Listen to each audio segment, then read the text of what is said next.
Hi guys, स्वागत है आपका आपके अपने यूट्यूब चैनल ऑनलाइन स्टडी 24/7 पे। दोस्तों, आज का हमारा टॉपिक है सीखने के प्रकार। ठीक है, तो आपका ज़्यादा समय ना लेते हुए चलिए शुरू करते हैं। दोस्तों, जैसा कि मैंने बताया, जो आज का हमारा टॉपिक है सीखने के प्रकार हम पढ़ेंगे। ठीक है, आज हम सीखने के प्रकार पढ़ेंगे। तो सीखने के प्रकार जो हैं अधिगम, या कह सकते हैं इसको, जो अधिगम में जो सीखने के प्रकार थे, अलग अलग मनोवैज्ञानिकों ने अपने अपने अनुसार उनकी जो अलग अलग बताया है। ठीक है, तो सबसे पहले हम देख लेते हैं जो आसुबेल मनोवैज्ञानिक हैं, इन्होंने कितने बताए हैं। आसुबेल मनोवैज्ञानिक ने जो सीखने के कितने प्रकार बताए हैं, 4 प्रकार बताए हैं। कितने? 4 प्रकार बताए हैं। ठीक है, कौन कौन से बताए हैं? पहला है अभिग्रहण सीखना, दूसरा है अन्वेषण सीखना, तीसरा हमारा है रटकर सीखना, और चौथा है अर्थपूर्ण सीखना। ठीक है, तो हम देख लेते हैं जो अभिग्रहण सीखना होता है, इसको क्या कहते हैं? रिसेप्शन लर्निंग कहते हैं। अभिग्रहण सीखना, इसको क्या कहते हैं? Reception learning.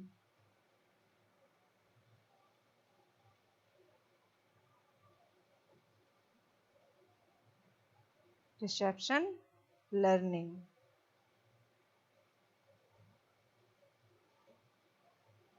अन्वेषण सीखना है, इसको कहते हैं डिस्कवरी लर्निंग।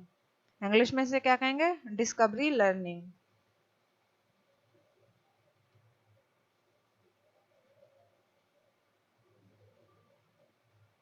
Discovery learning.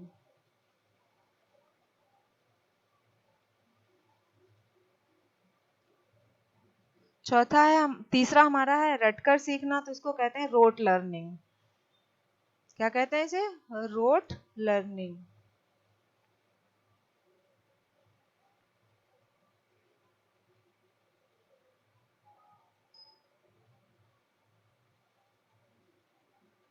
और चौथा जो है हमारा होता है अर्थपूर्ण सीखना, इसको हम कहते हैं मीनिंगफुल लर्निंग। क्या कहेंगे हम इसे?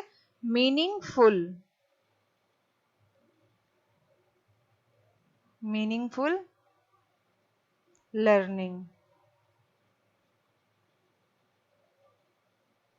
क्लियर? तो आपको हमने क्या बताया कि अभिग्रहण सीखना है, इसको इंग्लिश में कहते हैं रिसेप्शन लर्निंग। अन्वेषण सीखना, इसको क्या कहते हैं? Discovery learning. रटकर सीखना, इसको इंग्लिश में कहते हैं रोट लर्निंग। और अर्थपूर्ण सीखने को क्या कहते हैं?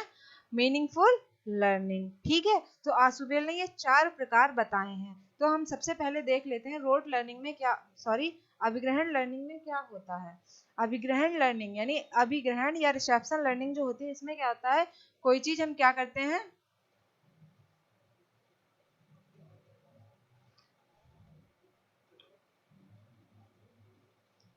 लिखकर या बोलकर। ये किस में होता है? अभिग्रहण लर्निंग में होता है कि लिखकर या बोलकर जो बच्चा है उसको जो अध्ययन सामग्री दी जाती है, लिखकर बोलकर बच्चों को जो सामग्री दी जाती है, बालक को अध्ययन सामग्री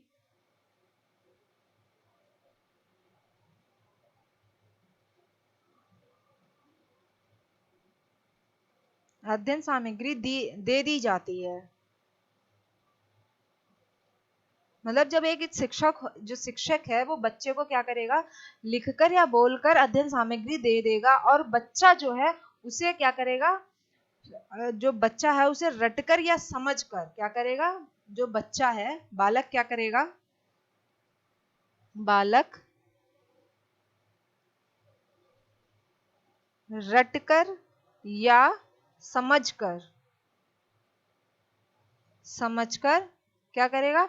अपनी बुद्धि या कह सकते हैं विवेक के अनुसार उसे क्या करता है? बुद्धि या विवेक के अनुसार क्या आत्मसात करता है? समझकर, बुद्धि, या कह सकते हैं इसे विवेक के अनुसार खुद में क्या करता है? आत्मसात करता है, अपने आप में आत्मसात करता है। ठीक है, इसको क्या हुआ, पहले इसे क्या था कि इसको व्यापक रूप में देखा गया। जो आशुबेल ने सबसे पहला जो प्रकार बताया था अभिग्रहण लर्निंग को, इसको सब स्टार्टिंग में से व्यापक रूप में देखा गया था। कहा गया था कि जो बच्चा है उसको जो अध्यापक लिखकर या बोलकर अध्ययन सामग्री देगा, उसको बच्चा है वो रटकर या समझकर अपनी बुद्धि के अनुसार क्या करेगा आत्मसात कर लेगा। बाद में क्या हुआ, इसे संकुचित रूप में ले लिया गया। बाद में इसे किस रूप में लिया गया, बाद में संकुचित रूप में ले लिया गया।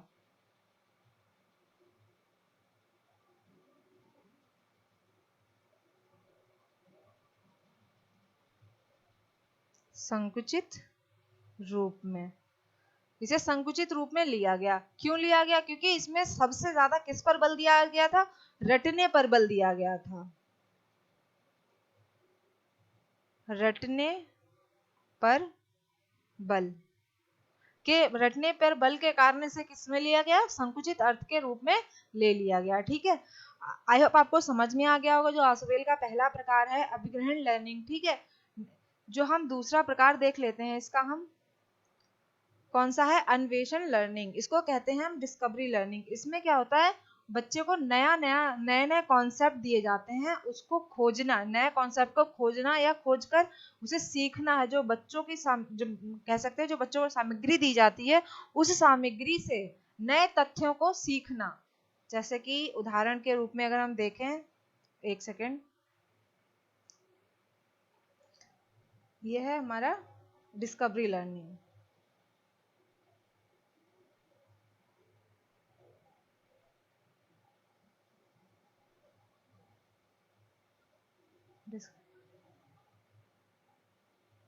डिस्कवरी लर्निंग में क्या होता है,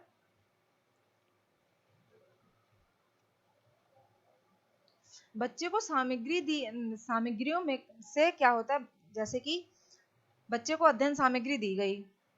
ठीक है, क्या दी गई, अध्ययन सामग्री।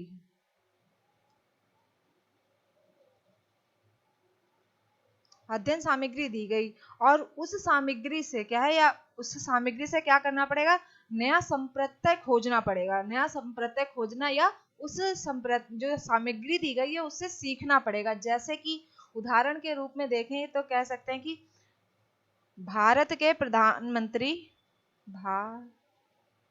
भारत के प्रधानमंत्री, ठीक है, कौन है, बच्चा, उसको क्या करेगा, खोजेगा। मतलब बच्चे को इतनी सामग्री दे दी गई और आगे इस संप्रत्यय से क्या करेगा, एक नया वर्ड खोजेगा और यहाँ पे फिल करेगा। ठीक है, इसी प्रकार से दूसरा अगर हम देखें तो कह सकते हैं कि जो बच्चा है वो क्या कर रहा है, मैं यहाँ पे डैश कर दिया, जा रहा हूं। ठीक,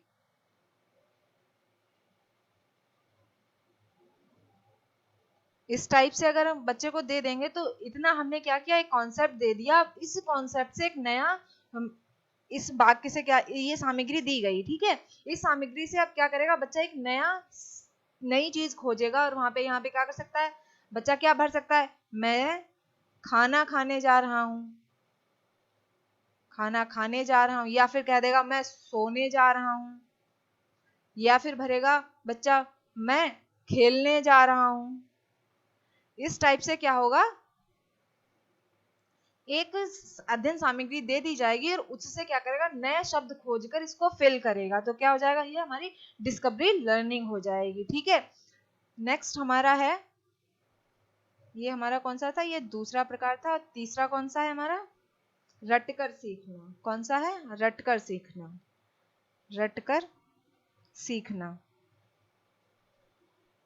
इसको क्या कहेंगे हम, इंग्लिश में रोट लर्निंग कहेंगे। हमने आपको पहले ही बताया था। ठीक है, रोट लर्निंग, रोट लर्निंग। ठीक है, रोट लर्निंग में क्या होता है कि कोई भी तथ्य, जैसे कि कोई भी तथ्य जो अधिगम सामग्री है, कोई भी तथ्य, मान लीजिए ये कोई भी तथ्य है जो एक अधिगम सामग्री है, अधिगम सामग्री को पूरी तरह वैसे ही याद कर लेना जैसे उसे दिया गया है। जैसे कि बच्चे को एक क्वेश्चन दे दिया गया, मान लीजिए इसी को देख लेते हैं कि बच्चे को दिया गया कि आशुबेल ने कितने प्रकार बताए हैं, आसुबेल ने 4 प्रकार बताए हैं। कितने? 4 प्रकार बताए। ठीक है, अब उसको क्या करना है, इसमें कुछ ज्यादा नहीं करना है, बस इसको अपने तरीके से रट लेना है। अब आसुबेल ने 1 से 2 बार 3 बार 4 बार, इसको जब बार बार बोलेगा तो बच्चा क्या करेगा, याद हो जाएगा, यानी उसको इतना रट जाएगा कि कोई भी किसी भी टाइम अगर पूछे कि आसुबेल ने कितने प्रकार बताए तो 4 प्रकार बताए हैं। ठीक है, इस तरीके से कोई भी सामग्री बच्चे को तथ्य या कह सकते हैं अधिगम सामग्री दी जाए, उसे पूरी तरह जैसा है वैसा ही रट लेना क्या कहलाता है, रटकर सीखना कहलाता है। ठीक है, चौथा है हमारा अर्थपूर्ण सीखना। क्या है? अर्थपूर्ण सीखना। इसको इंग्लिश में हमने आपको बताया कि मीनिंगफुल कहते हैं,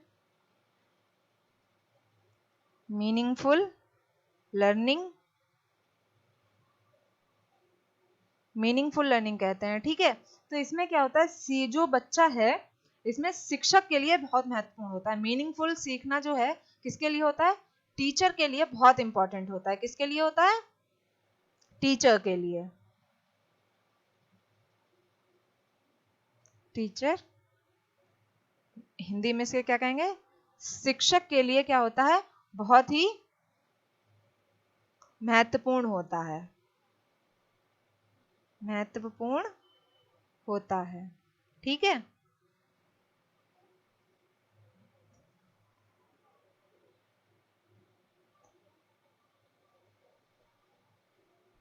महत्वपूर्ण होता है। ठीक है, फिर क्या है, इसमें कह सकते हैं कि सीखे जाने वाली सामग्री का जो सार होता है, मतलब कैसे कहने का अर्थ है, सीखे जाने वाली सामग्री के सार तत्व को एक नियम के अनुसार समझकर उसका संबंध पूर्ण ज्ञान से जोड़ते हुए सीखा।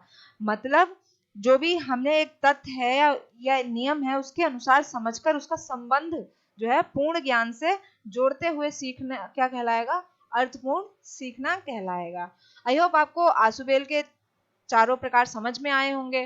ठीक है, हमने 4 प्रकार बताए आपको, 4 प्रकार। अब दूसरे मनोवैज्ञानिक देख लेते हैं।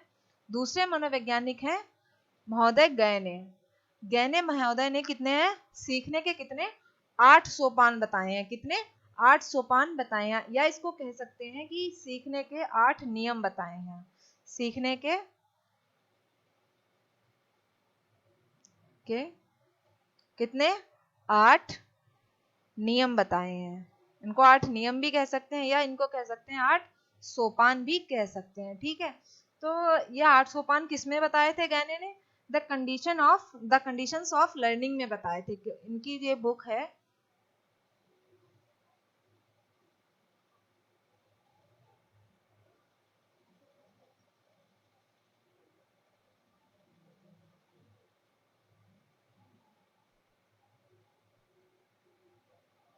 द कंडीशन ऑफ लर्निंग में इन्होंने सीखने के कितने प्रकार बताए हैं, 8 प्रकार बताए हैं। ठीक है, कौन कौन से हैं?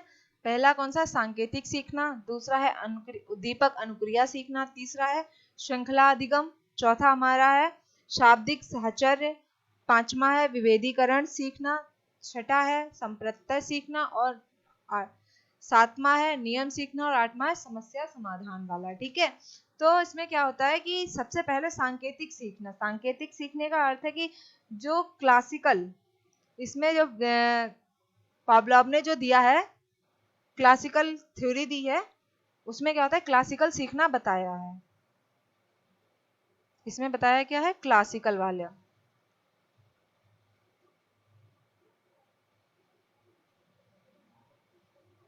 क्लासिकल थ्योरी जो पावलोव ने दी है उसमें क्या है, सांकेतिक सीखने के बारे में डिटेल से बताया गया है। नेक्स्ट है उद्दीपक अनुक्रिया। उद्दीपक अनुक्रिया किसने दिया है, यह सिद्धांत थॉर्नडाइक ने दिया है। किसने दिया है, थॉर्नडाइक। थॉर्नडाइक ने बताया है कि जो उद्दीपक और अनुक्रिया का जो सिद्धांत है वो कैसा है कि मतलब जब बच्चों के मतलब किस हमारे सामने जब कोई उद्दीपक होगा तभी हम क्या करेंगे, अनुक्रिया करेंगे। ठीक है, नेक्स्ट है हमारा श्रृंखला अधिगम। इसको हम क्या कहते हैं, पेशीय अधिगम कह सकते हैं। क्या कह सकते हैं इसे, पेशीय अधिगम। पेशीय अधिगम कह सकते हैं।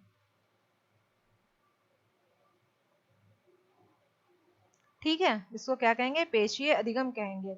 नेक्स्ट है हमारा शाब्दिक सहचर्य। शाब्दिक सहचर्य में क्या होता है, इसमें होता है कि कविता, जैसे कि जब हमारे पास सबसे ज्यादा से ज्यादा शब्द होंगे तो उसे क्या करेंगे, हम कविता लिखते हैं, कहानियां लिखते हैं, तो क्या हो जाएगा, हम यहाँ पे शब्दों से खेलना आ जाता है। क्या होता है, शब्दों से जब हमें खेलना आ जाएगा तो क्या करेंगे, कविता भी अच्छी से अच्छी लिख सकते हैं। ठीक है, इसमें शाब्दिक सहचर्य में एक उदाहरण कार चलाना भी आ सकता है, कार चलाना है। और इसको नेक्स्ट इसका उदाहरण हो सकता है शब्दावली। ज्यादा से ज्यादा शब्दावली होगी तभी शाब्दिक सहचर्य हो पाएगा। ठीक है, तो ये हमारा हो गया शब्दावली। नेक्स्ट है विभेदीकरण सीखना। विभेदीकरण सीखने का अर्थ विभिन्न उद्दीपकों के प्रति विभिन्न भिन्न भिन्न क्रिया करना। कैसा, जैसे कि बहुत सारे उद्दीपक हों और बहुत सारे उद्दीपकों के प्रति कैसे भिन्न भिन्न क्रिया करना, क्या कहलाएगा, विभेदीकरण सीखना कहलाएगा। कैसा कहलाएगा, विभेदीकरण सीखना। विभिन्न उद्दीपकों के प्रति, उद्दीपकों के प्रति क्या करना है, विभिन्न भिन्न भिन्न क्रिया करना, भिन्न भिन्न क्रिया करना। ठीक है, समझ में आ रहा है। नेक्स्ट है संप्रत्यय सीखना। संप्रत्यय सीखने का अर्थ है कि वस्तुओं के सामान्य गुणों के आधार पर, मतलब कोई वस्तु है उसके जो सामान्य गुण है उसके आधार पर कोई विशेष संप्रत्यय सीखना। कह सकते हैं कि मान लीजिए ये कोई वस्तु है, ठीक है, ये कोई वस्तु है, इसके आधार पर, ठीक है, इसी के आधार पर कोई नई चीज सीख लेना क्या हो जाएगा, या कोई नया कॉन्सेप्ट बना लेना क्या हो जाएगा, संप्रत्यय सीखना कहलाएगा। ठीक है, लिख इसको लिख सकते हैं हम, वस्तुओं के सामान्य गुणों के आधार पर, वस्तुओं के सामान्य गुणों के आधार पर, के आधार पर क्या है, कोई विशेष संप्रत्यय सीखना, कोई विशेष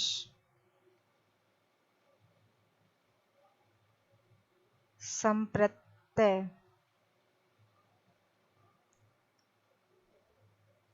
क्या जाएगा, लिख सकते हैं संप्रत्यय सीखना क्या कहलाएगा, हमारा संप्रत्यय सीखना कहलाएगा। नेक्स्ट है हमारा नियम सीखना। नियम सीखने का मतलब है संप्रत्यय के बीच नियमित संबंध को समझना। मान लीजिए ये कोई संप्रत्यय है, ठीक है, और इसके बीच में जो संबंध है, बीच में जो नियमित संबंध है, इसको समझना क्या कहलाएगा, नियम सीखना कहलाएगा। ठीक है, नेक्स्ट है हमारा समस्या समाधान। समस्या समाधान, समस्या समाधान में क्या था, किसी नियम का उपयोग कर लेना और उस नियम से उस समस्या का समाधान कर लेना। मान लीजिए कोई हमने नियम सीख लिया, ठीक है, उस नियम के उपयोग कर, मतलब जो नियम है उसका उपयोग करके किसी समस्या का हम समाधान कर लेंगे तो क्या हो जाएगा, हमारा समस्या समाधान कहलाएगा। ठीक, आई होप आपको गैने के जो हमने आठ नियम या 8 सोपान बताए आपको समझ में आए होंगे। ठीक है, नेक्स्ट देख लेते हैं, हमारे मनोवैज्ञानिक है, नेक्स्ट मनोवैज्ञानिक है फ्रायड। फ्रायड ने क्या बताया है, फ्रायड ने अपने मनोविश्लेषण सिद्धांत, कौन सा है, इन्होंने सिद्धांत कौन सा बताया है,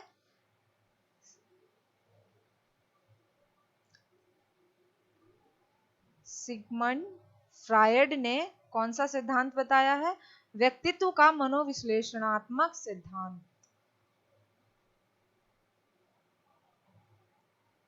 व्यक्तित्व का मनोविश्लेषणात्मक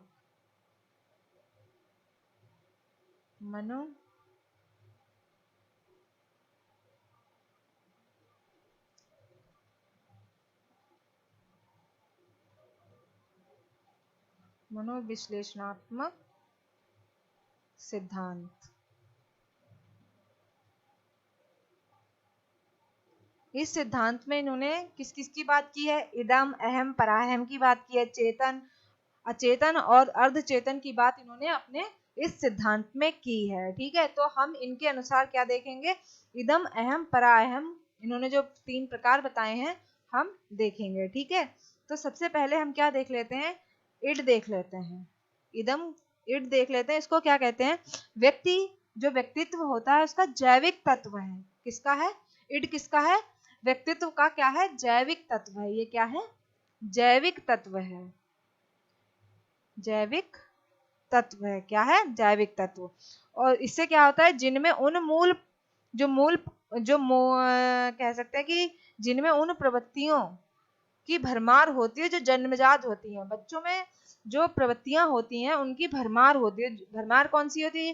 किन प्रवृत्तियों की होती है? जो जन्मजात होती हैं। ठीक, तथा कह सकते हैं जो असंगठित, कामुकता, आक्रामकता पूर्ण तथा बहुत सारी होती हैं। ठीक है, या कह सकते हैं आक्रामकता पूर्ण, नियम आदि को मानने वाली नहीं होती हैं। कौन सी होती हैं? जो असंगठित होती हैं, कामुक और आक्रामकता पूर्ण तथा नियम आदि को ना मानने वाली हो।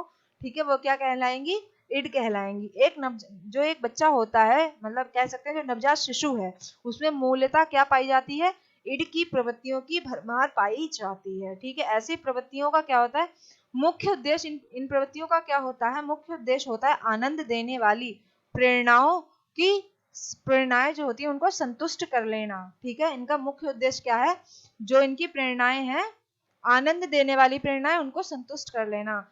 ठीक है, कह सकते हैं इसे उचित, अनुचित, विवेक, अविवेक, समय, स्थान आदि से कोई मतलब नहीं होता। क्या होता है? इसको किससे नहीं मतलब होता है? इसको क्या होता है? उचित से कोई मतलब नहीं है, अनुचित से कोई मतलब नहीं है, विवेक क्या है, अविवेक क्या है, समय क्या है, स्थान क्या है, इसमें क्या होता है? शिशु से कोई मतलब नहीं होता है। ठीक है, क्योंकि ये पूर्णतः अचेतन होता है। ये क्या होता है? पूर्णतः ये क्या होता है? अचेतन होता है। ये पूर्णतः क्या होता है? अचेतन होता है। ठीक है,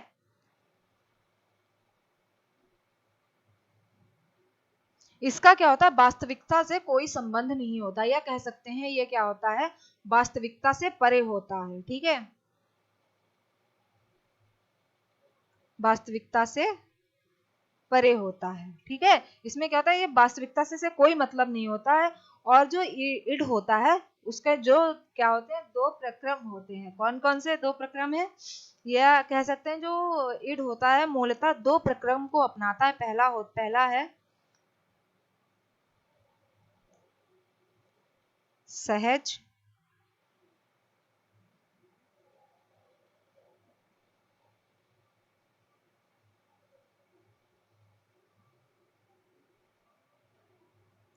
सहज प्रक्रिया, और जो दूसरा है वो क्या है? प्राथमिक प्रक्रिया। कौन सी है? प्राथमिक प्रक्रिया। ठीक है, तो जो इड है वो क्या करता है? जो कहते हैं दो तरह के प्रक्रम अपनाता है। तो वो कौन से हैं? पहला है सहज प्रक्रिया और दूसरा है प्राथमिक प्रक्रिया। तो सहज प्रक्रिया में क्या होता है? सहज प्रक्रिया में जो अहम इड होता है, इड को क्या, जो इड से उत्पन्न वाले स्रोत होते हैं, या कह सकते हैं इड से जो उत्पन्न होने वाले सोर्सेस होते हैं, उनके प्रति क्या करता है? अपनी अनुक्रिया, क्या करता है? अपनी अनुक्रिया के द्वारा तनाव को दूर करता है। सहज प्रक्रिया में क्या होता है कि जो भी बच्चे से उत्पन्न तनाव उत्पन्न करने वाले स्रोत होते हैं, उसे अपने आप अपनी अनुक्रिया से क्या करता है? उस तनाव को दूर कर लेता है। जैसे कैसे? उदाहरण के तौर पर देख लेते हैं, खांसना हो जाएगा, छींकना है, आंख मिचमिचाना है। ठीक है, आदि कुछ ऐसे सहज प्रक्रियाओं के उदाहरण है। ठीक है, और नेक्स्ट है हमारा कौन सा? प्राथमिक प्रक्रिया। इसमें उदाहरण लिख लेते हैं हम। खांसना,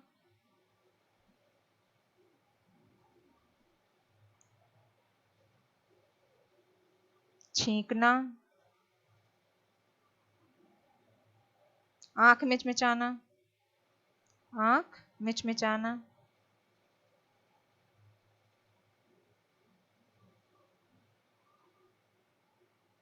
ठीक है। तो हम नेक्स्ट वाला क्या है, प्राथमिक प्रक्रिया। प्राथमिक प्रक्रिया में क्या होता है, व्यक्ति वैसे उद्दीपक, जैसे जो पहले वैसे उद्दीपक स्टिमुलस जो होते हैं जिनसे पहले की इच्छा संतुष्ट होती थी, उसके बारे में एकमात्र कल्पना कर अपना संघर्ष या तनाव दूर कर लेता है। कहने का अर्थ है कि जो पहले इच्छा थी उसकी संतुष्टि होती थी, मतलब प्राथमिक प्रक्रिया में व्यक्ति की वैसे उद्दीपकों की जिनमें पहले इच्छा होती थी, वो पहले संतुष्टि होती थी, के बारे में क्या कर लेता है, मात्र एक कल्पना कर अपना संघर्ष या तनाव दूर करता था। एक बच्चा, मान लीजिए एक बच्चा है जिसे अकामुक खिलौने, जैसे पहले वह खेलता था, नहीं देने पर उस खिलौने का मात्र कल्पना कर अपनी इच्छा पूर्ति कर वैसा मानसिक तनाव दूर कर लेता है। कहने का अर्थ है कि जैसे कि पहले एक बच्चे के पास पहले खिलौना था, ठीक है, मान लीजिए कोई खिलौना है, इससे पहले खेलता था, लेकिन जैसे ही बच्चा थोड़ा सा बड़ा हुआ उसके पास यह क्या हुआ, खिलौना नहीं है, तो इसकी क्या है, मात्र कल्पना कर लेगा। क्या कर लेगा, मात्र कल्पना करके अपने जो तनाव होगा, कैसा, मानसिक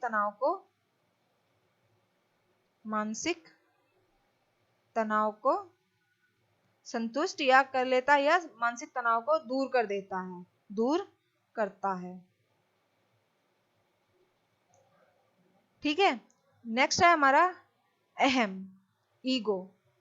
ईगो में क्या होता है, जो मन के गत्यात्मक पहलू, या कह सकते हैं जो मन के गत्यात्मक पहलू का दूसरा भाग है। कौन सा है ये दूसरा भाग, इसको हम ईगो या अहम कहेंगे। जन्म के इसमें क्या होता है, जन्म के कुछ दिन बाद तक बच्चा पूर्णता किसमें होता है, बच्चा पूर्णता उपाहम की प्रवृत्तियों द्वारा नियंत्रित होता है। किसमें होता है, उपाहम या इड के द्वारा क्या होता है, इड की प्रवृत्तियों द्वारा नियंत्रित होता है। परंतु क्या होता है, सामाजिक नियमों एवं नैतिक मूल के कारण उनकी ऐसी प्रवृत्तियां या इच्छाएं पूर्ति नहीं होती है, जिसके क्या होता है, फलस्वरूप उसमें निराशा का अनुभव होता है और उसका वास्तविक जो उसका संबंध होता है वास्तविकता से स्थापित होता है।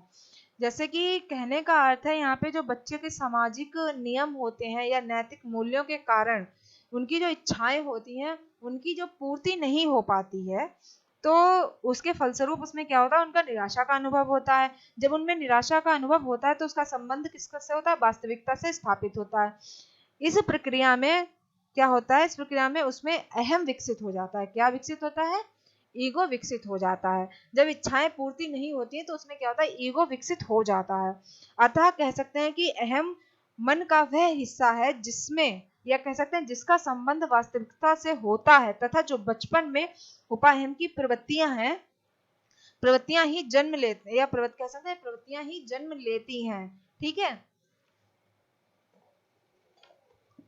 जो अहम होता है वास्तविकता का सिद्धांत द्वारा नियंत्रित होता है। जो अहम है वास्तविकता के सिद्धांत द्वारा नियंत्रित होता था। वातावरण की वास्तविकता के साथ इसका सीधा संबंध होता है। किससे होता है, वातावरण की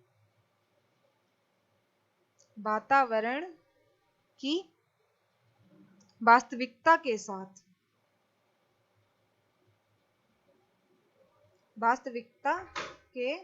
साथ कैसा संबंध होता है, सीधा संबंध होता है। ठीक है। इसलिए अहम द्वारा इन तीनों स्तरों पर निर्णय लिया जाता है। किससे, इसीलिए। ठीक है। नेक्स्ट है हमारा पराअहम, सुपर ईगो। इसको क्या कहते हैं, सुपर ईगो कहते हैं। ठीक है। सुपर ईगो में क्या होता है, ये अहम से ऊंचा, या कह सकते हैं ये इसे अहम से ऊंचा भी कहा गया है। जैसे जैसे बच्चा बड़ा होता जाता है वह अपने माता पिता की जो आइडेंटिफिकेशन होती है उसको अपने आप में अपनाता चला जाता है। ठीक है, या उसको स्थापित कर लेता है। ठीक है, जिसके परिणाम स्वरूप वह क्या सीखता है कि क्या उचित है और क्या अनुचित है। यहाँ पे उसमें सोचने और समझने की जो क्षमता होती है वह विकसित हो जाती है। सोचने समझने की क्षमता, मतलब बच्चे के लिए क्या सही है, मतलब कह सकते हैं कि जो बच्चा है उसके लिए क्या सही और क्या गलत है, इसमें क्या होता है वो सही और गलत का फर्क करने लगता है।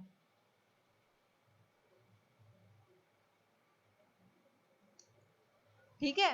तो आज जो हमने क्या पढ़ा, जो कह सकते हैं अधिगम या सीखने के जो प्रकार थे, अलग अलग मनोवैज्ञानिकों के अनुसार हमने पढ़े हैं। ठीक है, आई होप आपको समझ में आ रहा होगा। अगर आपको हमारी वीडियोस पसंद आती हैं तो लाइक करें, कमेंट करें एंड शेयर करें। अगर हमारे चैनल पे आप नए हैं तो चैनल को सब्सक्राइब कर लें। Thank you so much.